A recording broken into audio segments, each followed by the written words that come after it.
This is League on Lock. Eric and Mark here, and we're continuing our mid-lane rankings here for the LEC, going 10-1, where there's a whole lot of fresh blood coming in, and as EU mids leave, new ones just come in. It's an endless cycle here. Let's look at 10-6 in the rankings, and coming in at number 10 is a guy who there was a lot of hype for eventually, or slowly, for Exile, but he just... I want to believe he'll get back, Mark, but he just gets caught out too much. There's just too much disrespect, and whether it's actually, thinking that you're in your own mind that, hey, I'm better than this and I can get out of these type of situations, or it's just clearly not being aware or knowing about these type of things, it's caught up too many times to Exile, getting caught out here, and I think that number 10 is a fitting spot. I hope he learns from it, but I'm not sure it'll happen. Pyrion's in at number 9. The import, he's played in NA, he's played in the LCK, he's better than Faker. No, he's not. He had some bad games still on SKT. He's in at number 9 on SK. Senkux is on to Rogue now. He looked good at times for Misfits, but overall, his entire tenure there, I would say he was underwhelmed. Right, and you were hoping for a bit of a step up from Senkux as far as being on Misfits. You had thought all this time that maybe getting here onto one of these organizations that is expected to be at the top here in these performances, you would get him there and you would get that out of him. Didn't happen. We need to see better performances from him. Rogue, you got an okay mid laner here, but I don't think anything higher than 8 is where he goes. And Humanoid is in at number 7. People will probably be surprised by that, the new Splice mid laner, because they don't really know anything about him. He's played in the European Masters, and he played a basically full split in the TCL for Dark Passage, and was actually one of the probably top 3, top 4 mid laners throughout that entire event. So this guy does have professional experience on not quite a major region, but as we've said a lot of times, Turkey is getting there. So he's young, he's only 18, 19 years old, he's gonna develop, and I think he's got the talent to come in at number 7. And 6, it's our boy and yours, the new mid laner for Fnatic. No, he's not coming in at number 1. He's not better than Caps, everybody, so just chill. Yeah, hold on. If you were really expecting us to put Nemesis ahead of Caps here, you must be thinking something crazy is going on here. But really, when you do examine Nemesis, what he's bringing to the table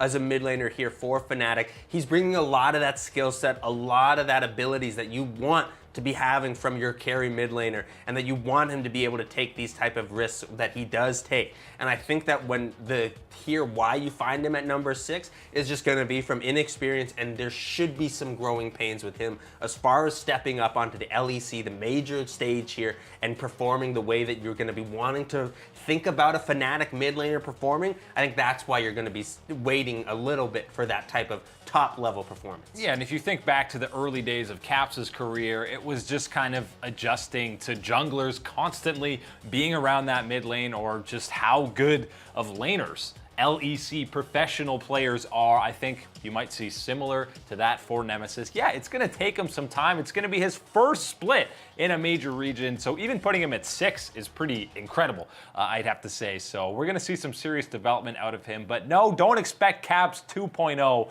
within the first 3 weeks of the spring split. Let's roll on to the top 5, and not having Nemesis as the highest new mid laner in the LEC might ruffle some feathers, but we got to talk about the man in the mid lane for Schalke, Abbedagge, who's coming in from the Turkish League. He played a full split on the Royal Bandits, and he was one of, if not the best mid laner throughout the entire split in Turkey. He was going toe-to-toe with GBM. I think that actually he was a clear cut above GBM. I think when you're watching those games back, Abbedagge bringing in the skill, bringing in that style that you want to be watching from a premier mid laner, Abbedagge fits all of those things there. Gotta be hyped if you're Schalke, because this seems to be maybe a little bit of a steal coming away from one of those minor regions so-called here. This guy, Abbedagge, brings the skill big time. He's not a rookie coming in here. He's got some play under his belt. Febivin returns to EU.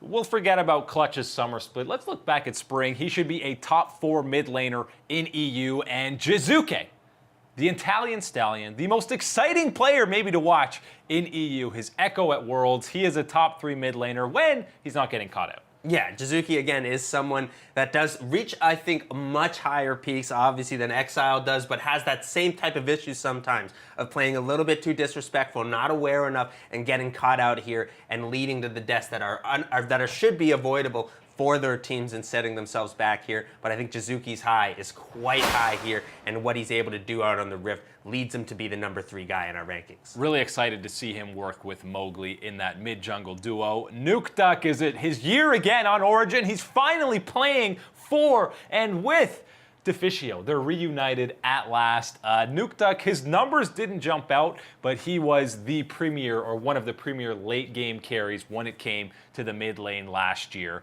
So excited to see what he does with a new roster. The fact that this guy's longevity since season 3 has been around is still absolutely incredible to me. Bruh, his champion pool is it's endless. It's the most insane. It's not a pool, it's an ocean here, and that is exactly why Nukeduck finds himself at number 2.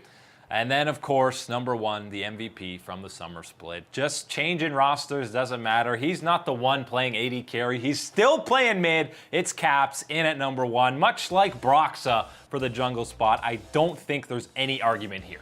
It's kind of exciting because actually without Perks in the mid lane, you don't have to go through that argument of who's better. Well, everyone moves up a slot with Perks out. Exactly, with Caps or Perks here. It's easy, it's Caps. Caps is the mid laner that you want here in the LEC. This is your premier guy. Doesn't matter what he's playing again. You talk about the champion ocean that Nukeduck has. I think it is more of a pool here for Caps, but it is certainly still... It's a weird pool with Vayne and Wukong. Yeah, I was going to say, Vayne, Wukong, throw in some Aurelion Soul there, and you got everything you want there from Caps. He is certainly going to be bringing that superstar style and level of play here to G2, and I think that this has to be the exciting mid laner that you're watching right now in EU. And the rest of this list, again, was more difficult to do because so many of these guys you haven't seen play on a major level, with 3 new guys coming in here. And yeah, like we said, with Perks out, basically 2 to 9 or 2 to 10 all move up a spot because there's that empty thing there. That's why you're seeing Nukeduck and Jizuke both top 3.